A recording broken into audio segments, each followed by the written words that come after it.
So over the last couple of years, the M&E working group has been primarily focusing on scale through government systems. And over a couple of years, we were looking at this model of, not largely nonprofits who were previously doing direct implementation. So we had like Living Goods and Last Mile Health. We had Educate, and we had Youth Impact, the latter of which was doing a Teaching at the Right Level program. But their original model was them direct service delivery. And then over the years, evolved for greater impact and sustainability, evolved to models of working with and through governments to help scale these programs that originally originated outside of governments. So we had this theme of focusing on scaling from the outside in, and Larry and I, wrote some of these experiences up together with a co-author in the publication you see there. And then a component of that was thinking about, well, then how did those interventions become institutionalized? How did they become part of what government normal process of delivering social programs? And so this theme of institutionalization and looking at hard components like budgets and frontline capacity to deliver, but also like these softer components, political economy, motivation. We spent a couple of years working on that. And in this session, we're going to pivot a little bit and be focusing on still scaling through government systems, but rather than like an intervention-focused approach, looking at like, that originated elsewhere and coming into government, looking at this approach where what we can call, at JPAL, we call them evidence to policy partnerships. Our colleagues at IPA have been calling them embedded evidence labs. But it's essentially this idea of, collaborating with government ministries, could be a planning or a finance ministry, or today's examples, it's education ministries, to develop these labs that are focusing on innovation, on data and evidence, to look at evaluating new policies and programs, and then to scale based on the types of studies, the types of programs that are most cost effective. And so instead of like an outside in, it's a little bit more of an inside out type of model. And so what do we mean by these government embedded labs? These structured, multifaceted partnerships with governments. And we'll be hearing about in these partnerships, it's together with an M&E center, a research partner, a policy partner. So in today's examples, you'll be hearing about, innovations for poverty action, about it in collaboration with a center at Georgetown, for example.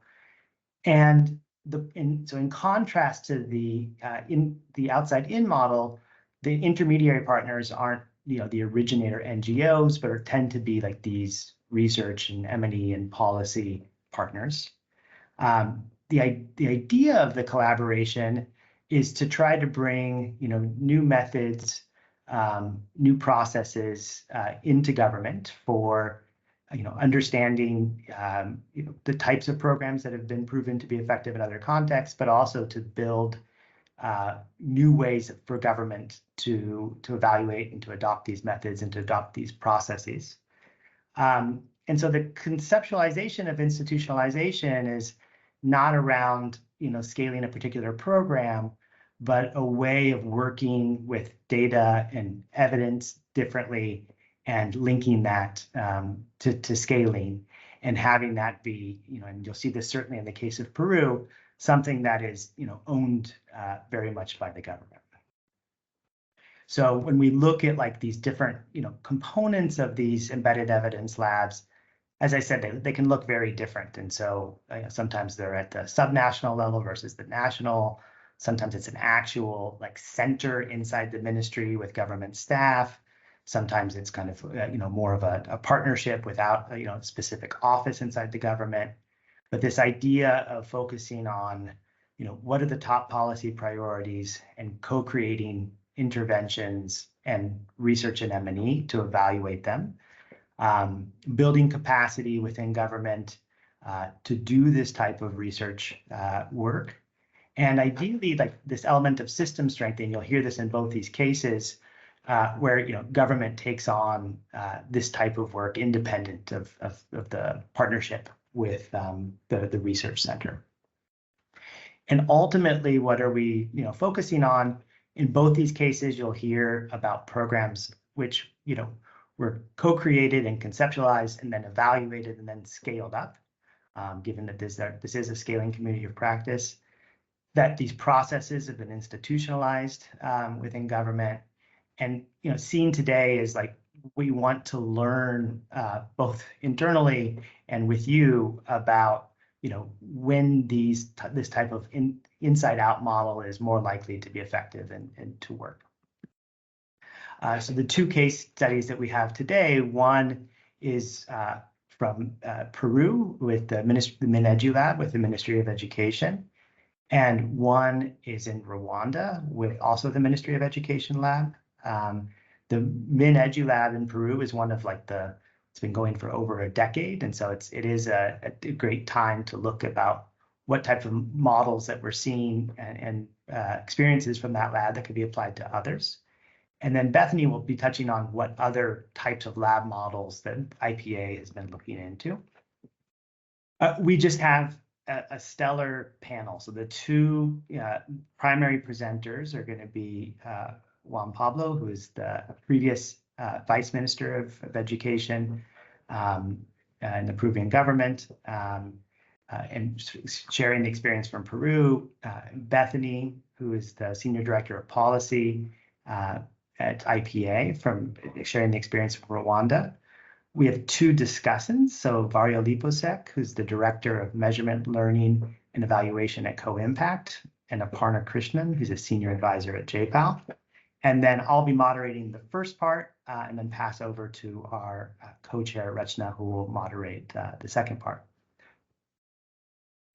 So I'm going to set Juan Pablo up with a brief overview of the MinEdu Lab in Peru. So Juan Pablo is currently a professor and project chief at the Catholic University in Peru. He left the ministry in 2016. And so he's going to share the perspective of what the ministry was focusing on originally when it conceptualized building this lab. And to help set him up to do that, I will share a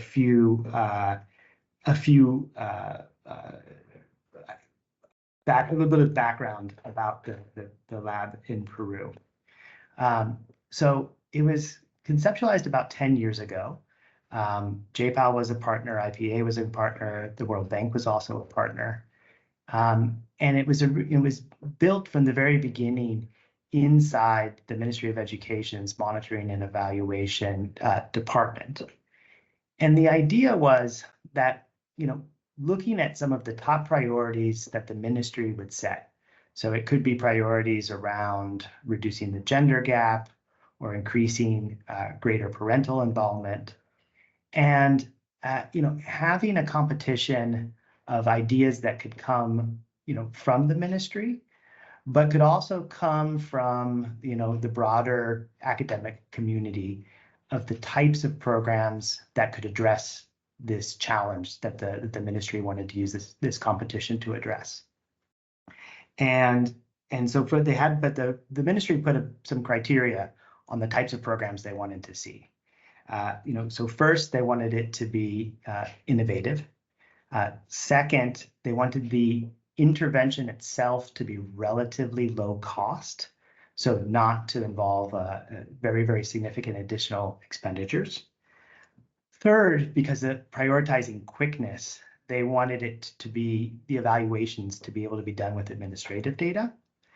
And fourth, they didn't want this to be a partnership where you had a bunch of external researchers collaborating, with the ministry, but the ministry itself, there would be those types of partners, but the ministry itself within the M&E department would have its own staff who are building the skills, the expertise, the relationships, to collaborate with these researchers from IPA, the World Bank, and JPAL.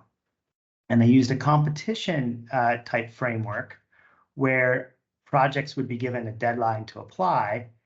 And you see this innovation cycle on the right, they would be judged by, what's the diagnosis of the problem, what's this proposed design, and what type of partnerships have they built to implement the pilot, what's their methodology for evaluating it, often with an impact evaluation.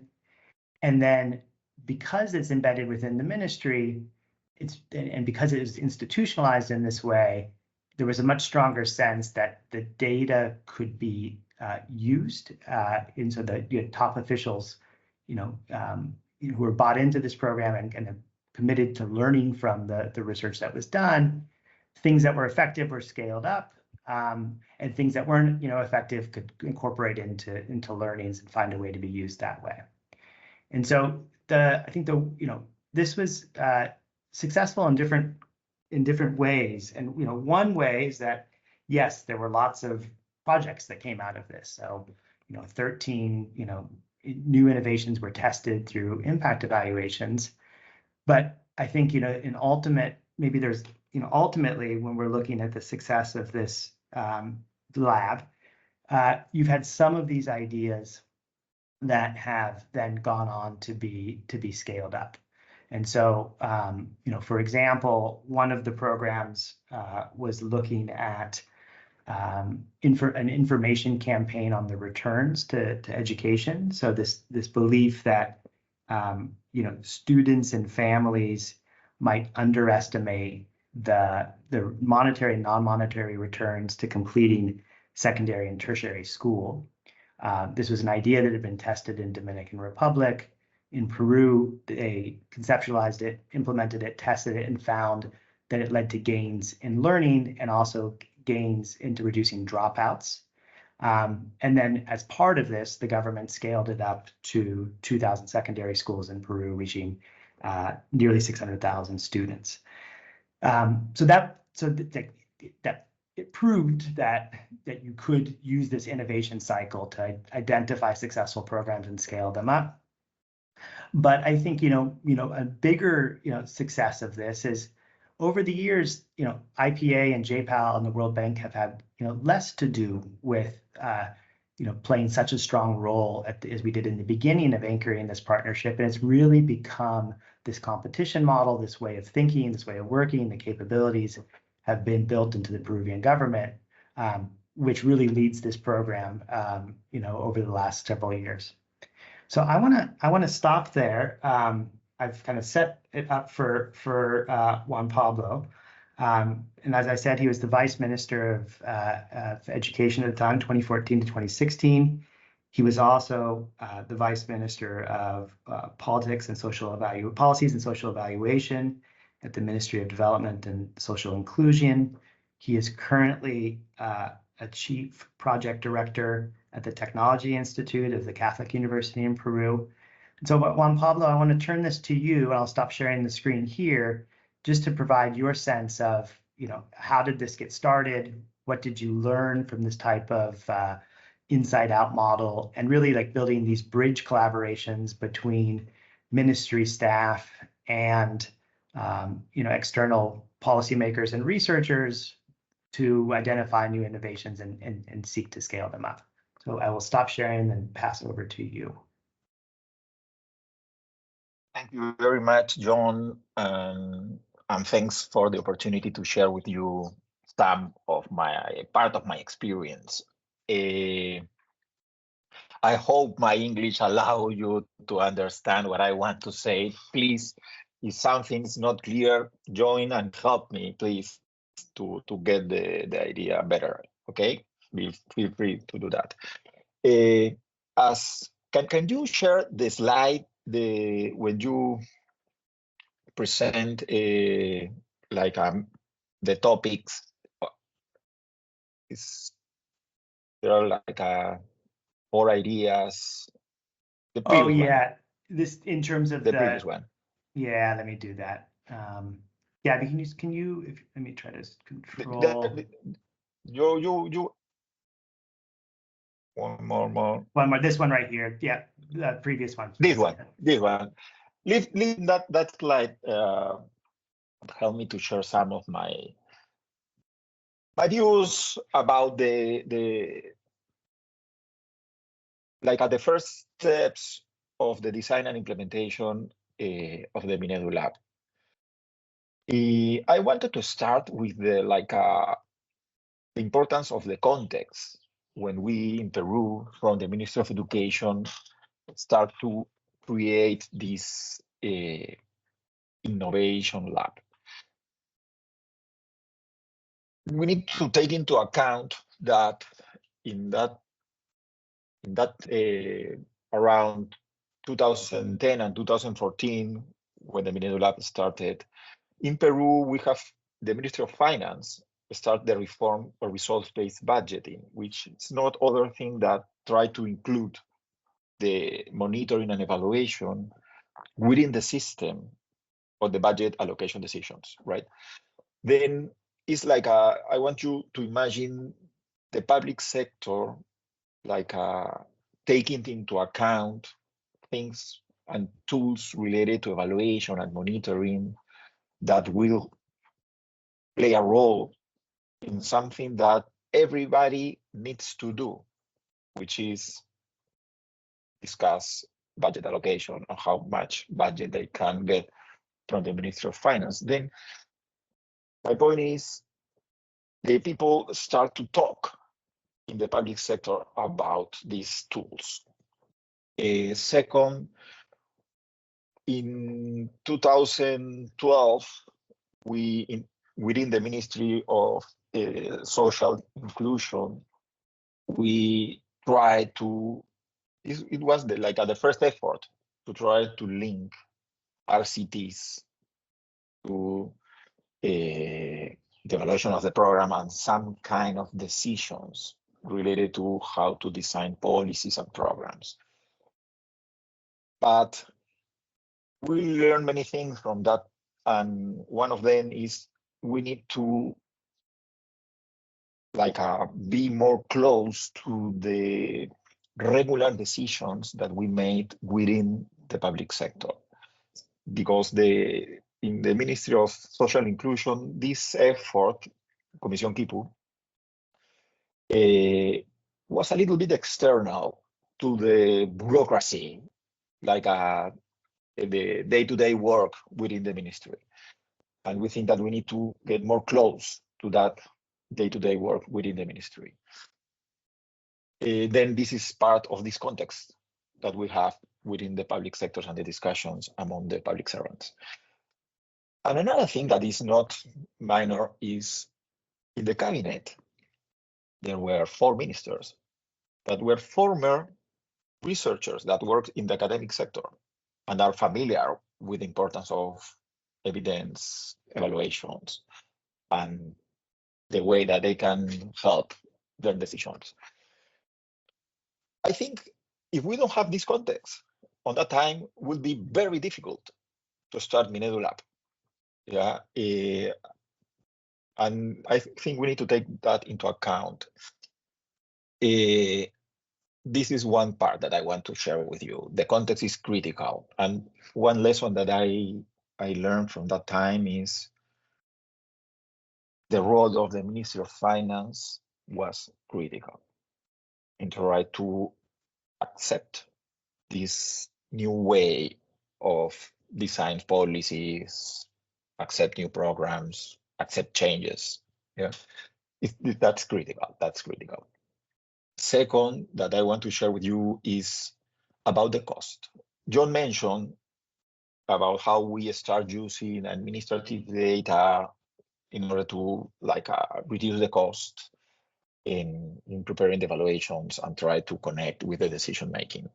But another cost that I would say is more valuable for the public sector is time, the cost of time.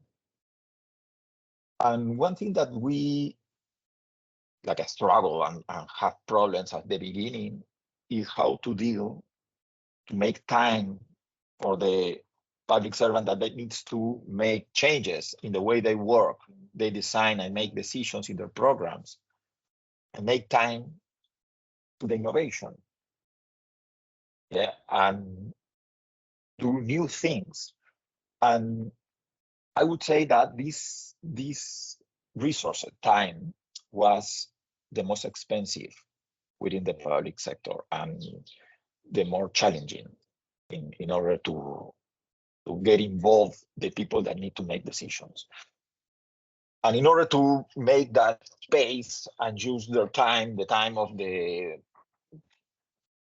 basically program managers and the person that managed the decision, one key factor was that the decision to use evaluations and implement this pilot of Minedu Lab is because this project was aligned or comes from the head of the minister and from the top of the institution. They buy the project and they basically enforce, the people in the program. You need to do that. Yeah, this is important. No questions. You have to do that. We need that, and we came to that kind of discussion.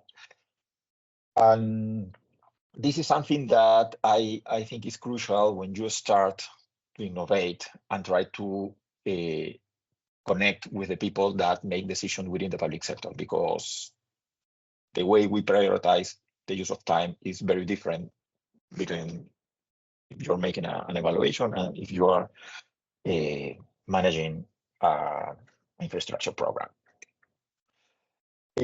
From that, and the third part that I want to share with you is, after this topic about time, one of our concerns was how to put together the teams that will be in charge of evaluating the design of the innovation, and the people that has the responsibility of the deliveries for instance, this infrastructure program. One of our first evaluations, the SMS evaluation, we need to put together those views, those agents, those kind of people with different interests in the short term. And one key factor was something that John mentioned in terms of, I forgot their names. One is Juan, yeah, he's from Spain, I think. And the second one, I forgot his name.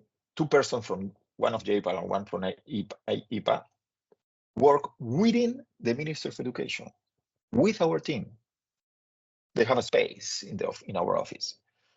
And I think this was very, very important in order to understand in both ways the concerns and to get solutions that doesn't put in danger the project.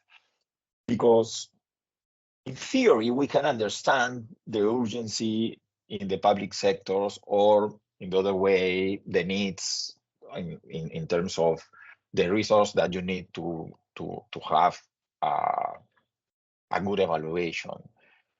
However, it's very different from the public sector perspective if when you as an evaluator work and live with the people that make decisions in the public sector. It's another experience. This is something that you cannot read. That you need to be part of the sense of urgency and all the problems that they need to face. And when you are within the institution and you are able to be part of these problems, in my experience, we come up with better solutions in terms of how to solve problems in order to make decisions, in order to implement these innovations in the best way. And I would like to finish with this idea that try to mix the teams, but in a way that they share their work in the same space, was, I think, very, very important in the success of our first steps. And well, in terms of the context, I forgot to say, for us, Minedu Lab was before Minedu Lab, when I was part of the resource-based budgeting reform and also in the meetings. I was one of the persons in that time in the public sector that tried to put the use of evaluation and evidence-based policies. That was one of my roles in that time. But before Minedu Lab, we use the evaluation is more like a ex post evaluation, not in terms of with the evaluation, create something and see what will happen if these findings will help us to scale up the innovation. That was new, and that's very, very important. And I think that's the main contribution of Minedu Lab in all of all the efforts that we have in that time to try to mix evaluation, monitoring, analysis, and policy decisions. I will end up my talks here. Thank you. Thank you so much, Juan Pablo. That's extremely helpful. And I have so many questions I want to ask you, but I am not going to ask you questions because at this point I'm going to turn over to Rachna Nag-Chaudhary. She's a senior vice president at the Global Innovation Fund, and together with Larry and I, a co-chair of the M&E Working Group. And Rachna is going to be asking a few follow-up questions of you, and then help guide us to the Rwanda case. And then we'll be bringing in Varia and Aparna as discussants. So Rachna, over to you. Thank you, John. And thank you, Juan Pablo, for adding that context and actually sort of helping us visualize a little bit around some of the more political buy-in as well as the public sector sort of grounds for this work that allowed it to kind of grow and create this kind of vision.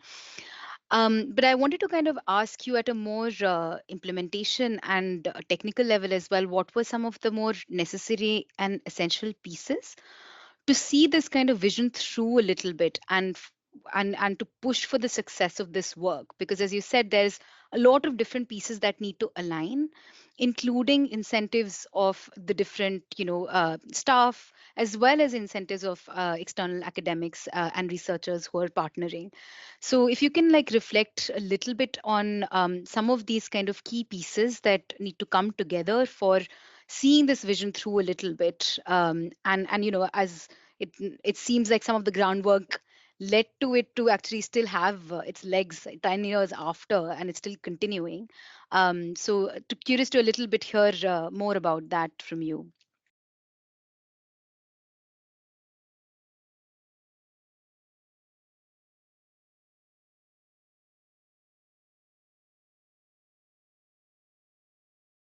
Okay. Thank you, Rachna, for your question. If I need to identify some key aspects, I will say one is, let me say again, is people, yeah, but also people within the ministry.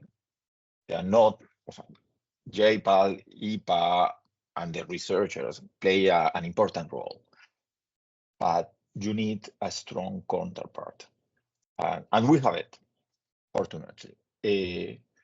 But this is very, very important, yeah, because you have to put together in the best way.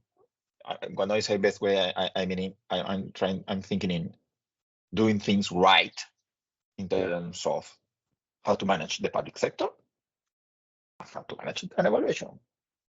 If you have a bad evaluation, you will arrive with bad decisions. Then you need to do right both things, right? And then you need like a team within the ministry of or the place that you are trying to create this lab or this innovation system. And I would say related to that is work with young people. This is, I think this is critical. This is a necessary condition, because sometimes you need energy to get the things done. And young people bring that a lot. And that's one, people. Second, you need to be very practical in terms of when you choose your first steps, sometimes try to find, I think one critical part is what kind of innovation you choose at the beginning. And I think something that worked for us was innovation that were simple to understand, simple to implement, and also important. Yeah. And it's not like the big question, like the complexity of some issues that you are worried about. It's more like what I'm thinking. Well, I'm talking from the public sector. You have to take that into account. Then my goal is how to move this program manager from doing the same thing to open or make time to innovate. And the third part is like the political will, because honestly, when you work in you don't have an agenda in the public sector in terms of you don't have like a schedule that you're gonna respect in the week. Doesn't exist. Everything changed so fast. And when you need to like maintain the project, the innovation, accomplish like the things that you have said, you're gonna face a lot of risk of changes, or like the nature of public sector. And one thing that protect you for these changes is the political will from the top of the institution. The chief of this, I'm not talking about the chief of the monitoring system, because we're not talking about how to improve the monitoring system. We're talking about to make decisions. Yeah, and I think that will need to come from the top of the institution, the person that need to be accountable of the results that they need to achieve. I will then. Thank you. I think that's extremely insightful. I think it was so well articulated as well. So, focusing on people, keeping it simple and sort of showing results. And then I think the third one is probably, the hardest, and I'll be curious to also hear from the discussants and other panelists about, as you said, that the winds sort of shift, but maybe overall political will does protect you, and how so. And maybe this actually sets the ground for our next presentation really well. Bethany, I know sort of some of your work, you lead the development and implementation of IPA's embedded evidence capacity and embedded labs and strategy globally as well. I understand, in fact, this Peru sort of example was quite path-breaking in the sense that led to sort of experimentation of such labs in many different contexts. So over to you to kind of talk us through a little bit about some of IPA's work in this, as well as specifically the partnership with the Rwanda Education Board, and in terms of specifically looking at the Rwanda case study as well. So over to you, Bethany. Wonderful. Thanks so much. And thanks everyone for joining and for this wonderful conversation. So yes, as Rashna mentioned, I am IPA's Senior Director of Policy, and I'm excited to talk to you about some of our work today. So my talk is, I think the are the notes showing for everyone, or maybe just for me? But anyway, so I'm going to be just for you, Bethany, thankfully. So okay, you're great. Amazing. Wow, this is technology is wonderful sometimes. Great. So I'm going to start picking up a little bit where Juan Pablo left off with the embedded lab model and how it has changed a little bit from the Meneju lab times. And then I'll dive into the Rwanda embedded lab case and sort of one case from that lab. Great. So first, just to take a look at the embedded lab model that we're currently using and to talk a little bit about how that has evolved and why. So just to continue to motivate this, so supporting governments in using data and evidence is key for tackling poverty and is at the core of what we do as IPA and also core to the design of the lab model. So this embedded lab graphics shows the learning cycle as we're currently conceptualizing it, and it's designed to help governments address the challenges that they face in using data and evidence through institutionalizing this learning cycle. And so the research to go through it, first we begin with identifying policy challenges that governments confront, and then it's about translating those challenges into research questions that are addressed through the data and evidence activities of the lab. And so this includes some causal research, as has been talked about, but also at this point also descriptive and predictive analysis that can be really helpful for policy. And then critically, the cycle continues to translate those challenges and to connect those results with decision makers, right? So to provide technical and policy assistance to facilitate the use of evidence for impact. And following this learning cycle allows the government to perform those tasks in a sort of a routinary way, right? With a clear path towards integrating the use of data and evidence into the existing policy cycle. Great. So in order for this to be adopted, of course, it does need to be institutionalized, as has been mentioned a little bit. And so this is really about ownership, but the process of institutionalization has a few different aspects that we need to take on board. So first is adjusting this learning cycle to the present needs and context. So context is critical, as Juan Pablo mentioned, and I'll be talking a little bit more about that as well. And then designing an institutional structure, a governance structure that coordinates and pushes forward and connects each step in this learning cycle. It can also be about strengthening the capacity of the system to implement this cycle repeatedly. And then, of course, ensuring the allocation of resources so that the embedded lab is sustained.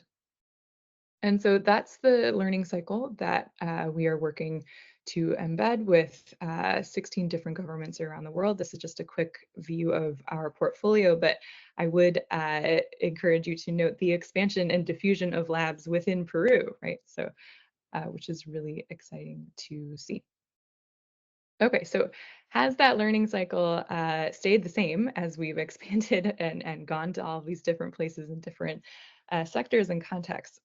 No, not quite. So you'll notice that the cycles, they look similar, right? They're not, of course, the learning cycle as we're currently thinking about it was greatly taken from the Meneju Lab experience, but we've done a few things to make this more transferable and applicable to additional contexts, and also just learning from what we have done, through Meneju Lab and through other experiences to try to influence more systemic change. So first, of course, this model is simplified, right? So it's narrowed down to the more specific components, to its sort of bare bones components, so that each step can be applied and adapted to the context in which we work. But another change, as I was reflecting about this, is I think over time, the application of this cycle has been expanded a little bit. So we're now taking a more sectoral or a more systemic approach to the lab and to what it takes on. And so the lab model at this point is taking single innovations through the learning cycle, but it also aims to address more than that. And that has been about sort of a response to working in different contexts and working in different sectors and trying to sort of meet opportunities and fill gaps in those places. So for example, in Peru, as Juan Pablo was explaining, there was a lot in place already in the context that you know, we were able to sort of work on and work with. So there critically, there was a certain amount of administrative data available that allowed this experimentation with it. There was staff there, as Juan Pablo mentioned, so people who were within the ministry who were willing and able to do analysis and take forward this work. And you know, there was that strong counterpart that was there. And so what Manegi Lab added was experimentation, and that was through the co-design process of Manegi Lab. What emerged as what could be added to this system was critically that experimentation and then connection to policy. And then in other contexts, some of these elements are missing, or some of them are stronger, and so it's really about the co-design process to understand whether and how the lab can complement or supplement some of these systemic factors, right? So another way of thinking about this is about the lab offerings. You can see sort of a wider list of activities and services that labs are conducting nowadays. I've highlighted a few here that have been specifically added to the menu to when we start thinking about more systemic or this sectoral approach. So, and just to zoom in on a couple of specific examples. So particularly for the first step in the learning cycle, the identification of challenges that the lab will take on, there are some important tweaks just to give the lab a better chance of systematically influencing change. So one has been about this one, the first one that's highlighted in blue here, about the setting of research and learning agendas collaboratively between and critically connecting local researchers and local policymakers to come to an agreement for what should be the learning research and learning agenda for the sector as a whole, and to use that to kind of agree with what the lab will take on. And then additionally, you know, working in different contexts, we've added a more robust or expanded mapping of data and evidence use within our partner governments. So Manegi Lab started with a data mapping because there was data there to map, and so sampling it and looking at data sets was informative. But at this point, we're also recognizing that data availability is not the same thing as data and evidence use. We find it important to map both of those components. Okay, and here's one other way of looking at sort of the differences in the menu and the service offerings. And so for Peru, you can see the Peru Manegi Lab over here is your left-hand column. The case I'm going to spend a few minutes speaking about is Rwanda. That's the third column here. And there has been an expansion of services contextualized to those two different contexts. But we also have labs in education in other places, and each of them kind of has a different configuration of services and activity tailored to their context. Okay. I'm happy to be able to dive into one of those cases, which is an experience working with the Rwanda Ministry of Education. So I'll first just give a little context around what is the setup and structure of the lab. So the IPA has 3 embedded staff at the request of the Ministry of Education. So one sits centrally at the overall ministry within the Planning and Policy Department, and she reports to the Permanent Secretary of Education. And then there's 2 other embedded staff, one in the Rwanda Education Board, that's the implementing arm of Rwanda's education system, and then the other at NESA, which is the school National Examinations and School Inspection Authority. And so together, the three of them, with many counterparts in their various agencies, make up the lab team. And the lab was originally organized around these 4 work streams. So on the right-hand side of the slide. So the first was around institutionalizing and strengthening a culture of evidence and data use. So this is the agreement on the research and learning agenda, as I mentioned, and then also a series of targeted capacity sharing activities aligned to more specific requests and opportunities. And then there's 2 specific system level supports. So one around centralized and digitized teacher assignment, and the second around support for the comprehensive assessment and also the comprehensive assessment management information system, which is what I will talk about more specifically. And then the last is a scale up of a specific evidence-based program that was studied and contextualized to Rwanda. So this is an incentive scheme for teachers, the sort of a pay for performance scheme, and it aligns with the government's own program of bonuses for civil servants, which is called Imihigo. Okay, so to look at one of those work streams in a little bit more detail, this is comprehensive assessment and the setup of a CAMIS called the Comprehensive Assessment Management Information System. So in 2019, the Ministry of Education in Rwanda adopted a cabinet resolution to establish the comprehensive assessment system. And this was right around the time when the lab started. It was around 2019. So the systems that there was a mandate to do this, and there was an existing system, but the system as it was at that time confronted some challenges, right? So loss of information at the data entry stage, lack of identifiers, so to identify students and match them to teachers and match them to schools, that was not working so well. Students in the assessment were being graded differently, so on different scales, that is. So in public schools, there was one scale used. In private schools, there was another scale used. So yeah, a lot of challenges with CAMIS as it was at that time.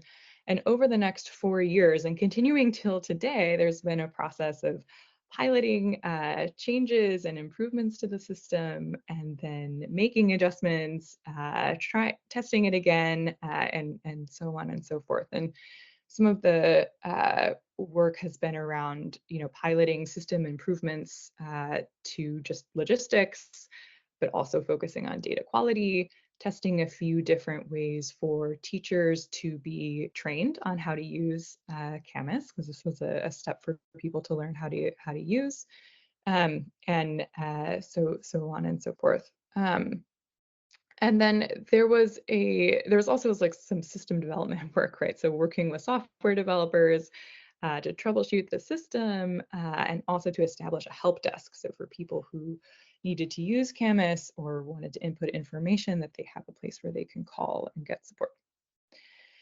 So at this point, the CAMIS is rolled out nationally. It's reached about 4,500 schools. It hosts more than 4 million data points on student assessment. But even at this national level, there are still issues that crop up, and so it's still a process of iteration and learning. And the team, the NESA team, the IPA team, the lab team all together sort of realized this is going to be an ongoing process of tweaking and learning. So I'll just conclude with some of the lessons that we've learned through this specific example of working on CAMIS in Rwanda. And that is, as you can tell from my narrative, right, that there's been designing and scaling this new information system has been an incremental process, and it's required continuous adjustments. So it's taken 4 years, give or take. It's required multiple pilots, that started small, and then changes and improvements were made. The system was implemented a little bit bigger, and so on and so forth for sort of incremental systems change.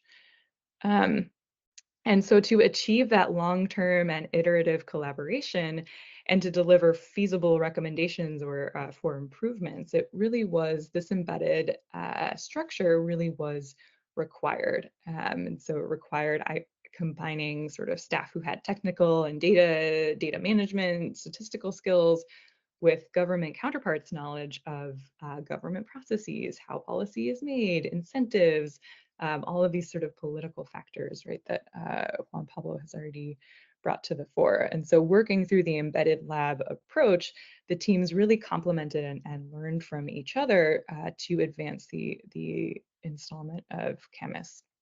And it also allowed sort of a strengthening of mutual capacity because we were learning by doing, right? We were doing it at the same time that we were learning, and that was critically important, so that this was not something that IPA had done for the government of Rwanda and sort of delivered a system, but that it was co-designed and co-implemented throughout. So I'm happy to leave it there and looking forward to the rest of the discussions. Thank you, Bethany, for giving us a sort of very quick summary of some of the work stream in Rwanda that gives us a really good sort of picture of this, but also really walking through the very sort of patient and persistent work, it seems, that needs to go in to actually develop this. And specifically, I think, given that the cycle that you're working is then contextualized as quite interesting, because again, like both in terms of what the data exists is different, as well as, of course, what the policy needs are is also different. I'm going to ask a quick question and also pick one question from the audience just to make sure that it's a small enough question so that now some of the questions that are coming up in the audience can also be embedded in the discussion. So the one question from the audience is a bit around the 2019 cabinet resolution, and if that was something more organic or there was some deliberate sort of conversation that had gone into that.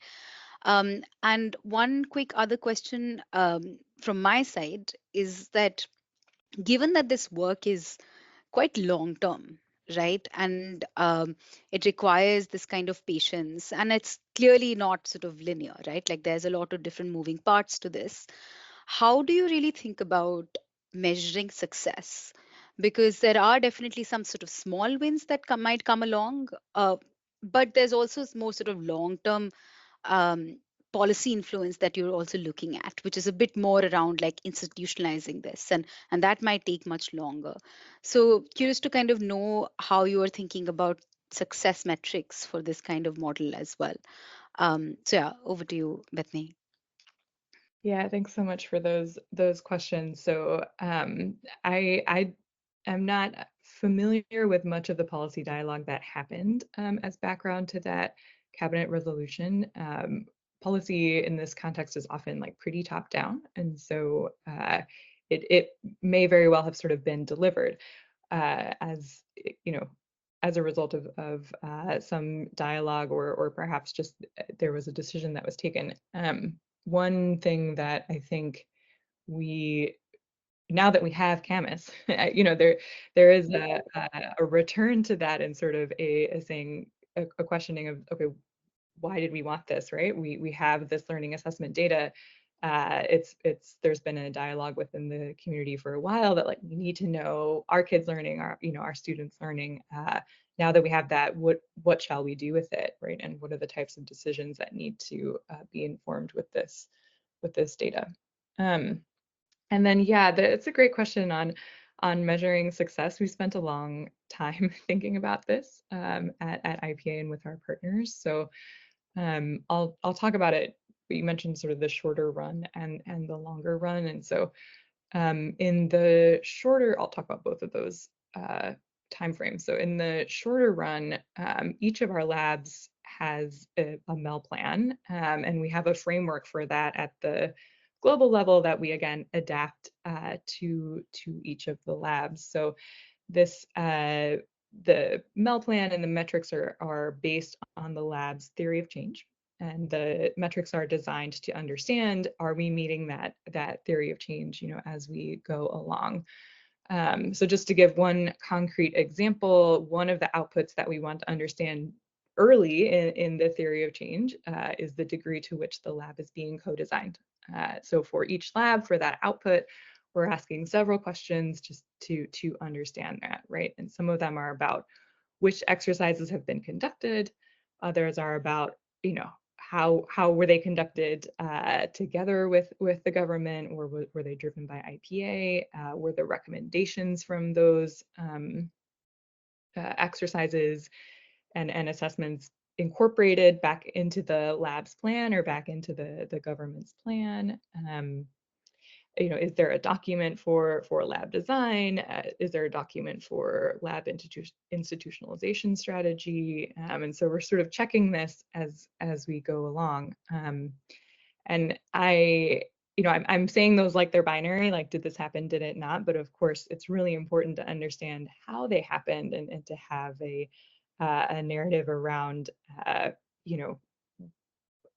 how to what degree were these co-owned by government, for example. And then that was just for one output. So and just some of the metrics that we collect, we do that exercise along the lab's theory of change for 4 key outputs, 4 early outcomes, an intermediary outcome, and then an ultimate outcome, which brings us to the longer term. Of course, those outcomes are really about is the lab achieving more programs and policies at more impactful program and policies at scale? And are we ultimately improving the development outcomes that we seek to improve, whether that's learning levels, as in this case, or in or multidimensional poverty, or what sort of the ultimate development outcomes that we care about? And we collect case studies, right, of sort of what are the policy changes that labs support, what are the systemic changes that labs support, and so that's sort of all of the different ways that we're thinking about tracking and understanding lab impact. Thank you. That's really interesting, and also I think as more and more this kind of case studies and outcomes information comes out, I think it'll be really interesting to kind of share, because as this model also gets replicated and sort of learning around how really to think about success here and think about what actually it means, I think is quite interesting. Sort of keeping in mind our time a little bit, I'll move on to our discussants, and I'll try to kind of build on some of the questions that are coming up from the audience as well, so that we can cover both ground a little bit. But let me first quickly move to Varya, who is the Director of Learning, Measurement and Evaluation at Co-Impact. Varya, you bring sort of more than 2 decades of experience in organizational learning, as well as civil society and public sector initiatives, particularly in this question of like bridging academic versus sort of and practitioner work as well, in all of your experience extensively, as well as some of the co-impacts work that's also funding this stream of work as well. So I'm curious to know actually if you could reflect on 2 things, because one thing that's coming up in the questions a little bit more and more is this question around political will and institutions. But also, one piece that Bethany also sort of talked about was really thinking about embedding this cycle and institutionalizing that, which requires a bit of a systems change lens as well. So it would be, I mean, I understand Co-Impact is doing some of this work, especially sort of your work on, an experience as well might be something to kind of perhaps think about, particularly as learnings are emerging for this kind of future work. So over to you, Varya, to have some of your reflections on this as well. Super. Thank you so much, Rachna. Can you hear me okay? Just give me a thumbs up if you can hear me. Yeah? Yes, super. Perfect. Thank you. Thank you so much. Great to be here. It's such a fascinating conversation. And yes, just as you said, at Co-Impact, we focus on supporting global South-rooted actors that are working on systems change. And by that, we mean sort of the basic, usually public systems, sometimes market actors as well, the basic systems of education, health, and economic welfare to actually deliver better outcomes for people at scale, right? And so when all the partners that we support in any part of the world, what we've seen so far is when our partners really start to unpack and look at what are the key levers and components of any system that are so essential to get anything, any innovation or anything kind of to be scaled up and delivered continuously, the use and generation of data comes up over and over again, right? So not only can the program partners, but does the government have the data and insight that it needs to understand what it is implementing? And not only it's the quality of the data, which is what both presenters were talking about now, but the relevance and also I just want to put a pin on the use of it, right? Because I think we tend to think of data as very neutral. And one of the things that I want to, that I've seen over and over again, and if we have a chance, I'd love to hear from the presenters reflect on this, is, data is actually deeply political, and it can be very contentious, and it can expose people and things that, people would rather not talk about and rather not have out in the public. And so I'm curious, is it about us trying to help government to have a learning mindset and be open to these things? Or is it just being smarter about using data to incentivize and reward certain kind of delivery? Or is it both, right? Because I think we are getting into this game of politics in many ways. So what I've loved also about what the presenter said is sort of working with the pace and the kind of interest of government, with the assumption that obviously government has the best interest at heart. And I think something that I want to bring up here is we've seen that data is such an important way in which government sees people or doesn't see people, right? And often it doesn't see certain kinds of people very well, and particularly marginalized communities, be it gender, be it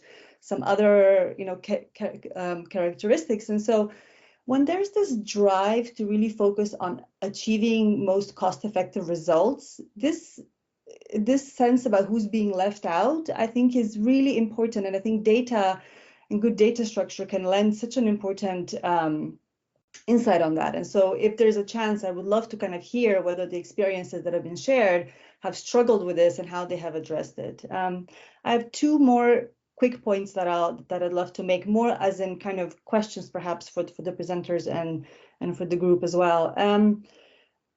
One thing that I'm curious about is, at what level is data most important? And I know that we've heard a little bit about, or mostly about, actually national level. And I think at the national level, particularly as researchers, we're very excited about national samples and all sorts of things. But when it comes to decision making within government, data often has to be very, very granular. And sometimes what we've seen is that data is generated at a very granular level, classroom, school, but actually is not even, there's no capacity at that level to make use of it. In fact, there's a siphon. It just kind of sucks it right up to some, county or kind of even national level, because that's where the decision makers are.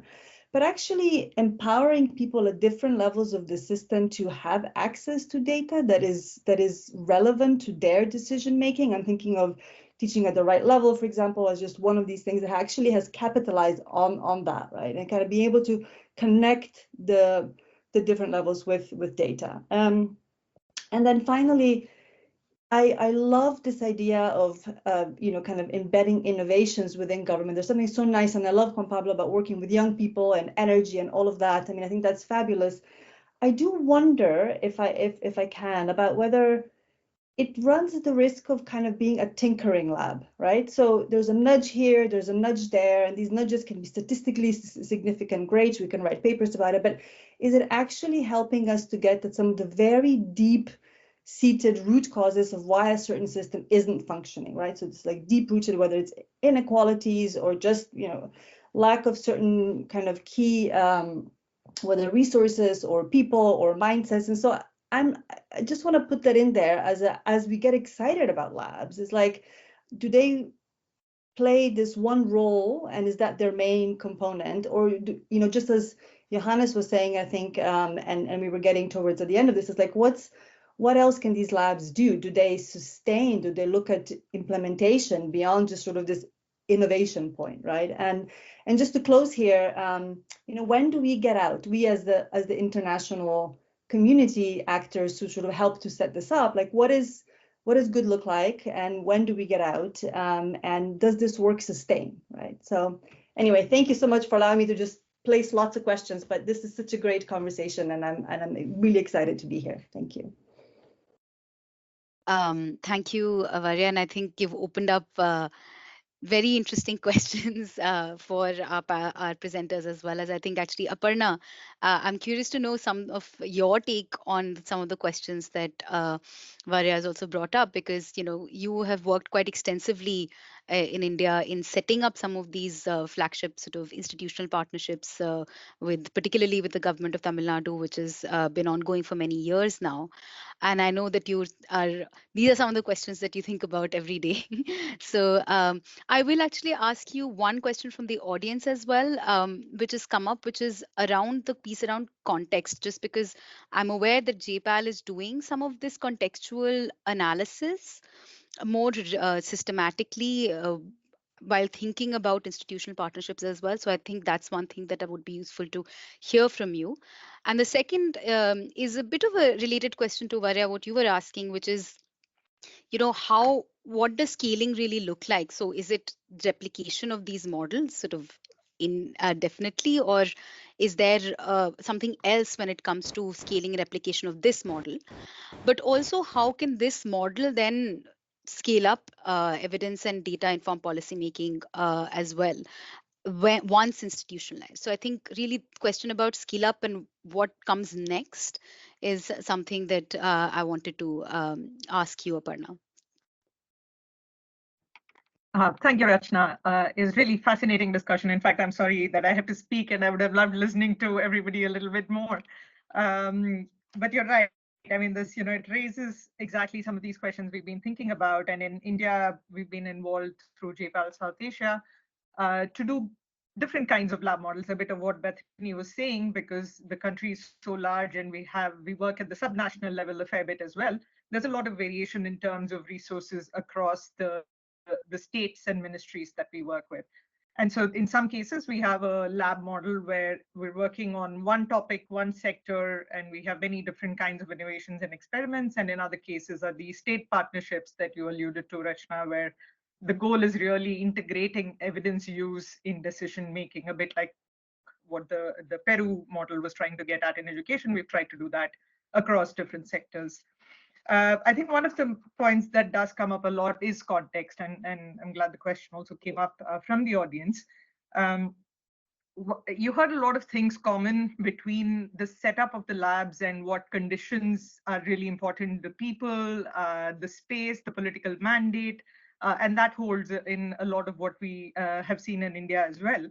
I think where the differences start coming in, and I think Bethany alluded to that very nicely, where she showed the menu of services that they offer across the different countries. And what we typically see is in some cases where there could be many policy questions, we don't really know where the problem is.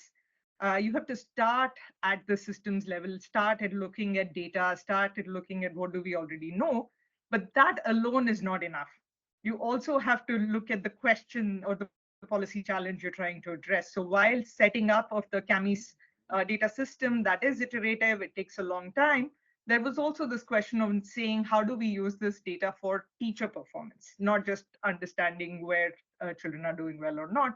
And that, I think, speaks to Varya's question a little bit. What comes next? What happens after that? There is a lot of opportunity in terms of digitization of data. There's a lot of focus of it, but does it really translate into anything? So in a high resource setting in some ways, or where the demand for evidence is very clear, what Juan Pablo started by explaining, the question was on allocating budgets. There was a question on time. There was real immediate demand to answer very specific policy alternatives. And so there, some of the enabling elements were already in place. And so it's the time taken to adopt the evidence or scale up tends to be quicker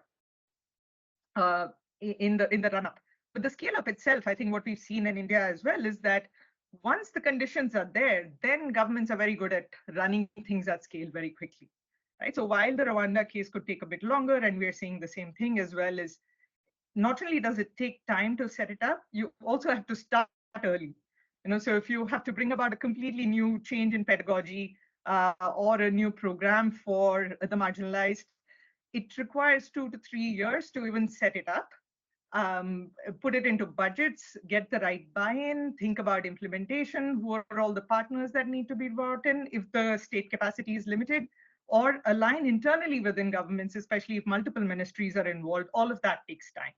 And then the scale up can really start happening. And even then it's often iterative. So I think understanding the context, there are a few different things you could do in looking at what the technical capacity is, what the financial resource allocation capabilities are. People, are there qualified and skilled people within the system to think beyond implementation? And I think Juan Pablo also said this, there is another day job, which is running government programs. Engaging in research, engaging with data or analysis is seen as an additional layer until it becomes part of the day job. So to me, I think a lot of these questions are how do things scale? And I'll make a couple of points here and hand it back to you. And in India, I think we've seen both examples. The model of an embedded lab, which I think everybody spoke about, is this opportunity to design, test, course correct, and scale collaboratively within the same setup. So that presumably reduces the time that it takes from an outside-in model. That said, we've had instances where things have scaled up out of context as well. And that, I think, is another advantage of the lab. So again, speaking a lot to the Indian context, at the national level, there is already a mechanism where policymakers can engage with external inputs, researchers, consultants. That used to be, until about a decade ago or so, it used to be informal and ad hoc at the state level, the subnational level. So having a partnership model and an embedded model meant that there was a formal mechanism for bureaucrats and for implementers to engage with researchers, engage with multiple partners in a structured way. So while these things take a long time to set up formally, it's also difficult to shut down when governments change or when winds change, right? So you're leaving behind a structure that can usually stay. And so we have a situation where there was a tested program on gender sensitive curriculum that was evaluated in one state. And even while we were talking in that state to look at scale of potential, it is being scaled up in 2 other state governments because the setup is similar. We know how to run it. The curriculum has to be integrated. And those are the 2 states where we have these embedded lab type partnerships. Whereas in another situation where we were setting up and testing the first market for pollution emissions in the country, the first experiment, the setup took more than 5 years. And then it's now the scale up took in less than a year from one city, they moved to a second city. So I think we see a lot of these, and some of it goes back to the ability to fund innovations and fund evaluations, and then the readiness in some ways to take on the insights from the evidence. Let me pause there and hand it back to you, Rachna. Thank you, Aparna. I think that's really, really insightful. I actually have a few other follow-up questions, but we are running out of time, and I do want to kind of give a final chance to our presenters to also. I know there's a lot of questions that have come up both via by you as well as Aparna. I think you provided a really interesting perspective on how some of this work has really kind of come together, and the place for it as well beyond sort of, I think, just innovation, but actually like formalizing this and what it sort of serves as a purpose for more of learning culture shift as well within governments. So I will maybe within sort of, if each of you could have 1 minute to respond to our discussants. I know that's very little, so maybe some burning final thoughts. Juan Pablo, I'll go to you first. If there's any sort of key thoughts from your side. So many things to say, but like to be very, very quickly.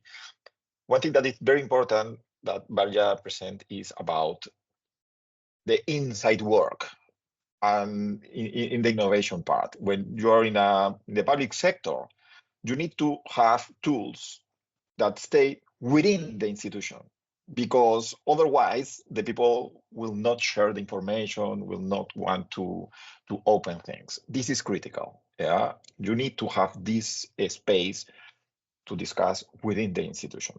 Yeah, and the second, I think we need to be careful and don't think that these labs are the magic bullet and they have to solve all the problems. You need to have a system, like an ecosystem of things that make you talk with the lawyers, talk to the budget office, and everybody can talk and understand and need this innovation, the use of evidence. It's not like the labs or Minedu lab need to solve all the problems, but obviously they need to accompany, be with the implementation of the scaling up or even the discussion of the innovation. And the final thought is about the political will. This is very complex and difficult to present, but I would just say some ideas.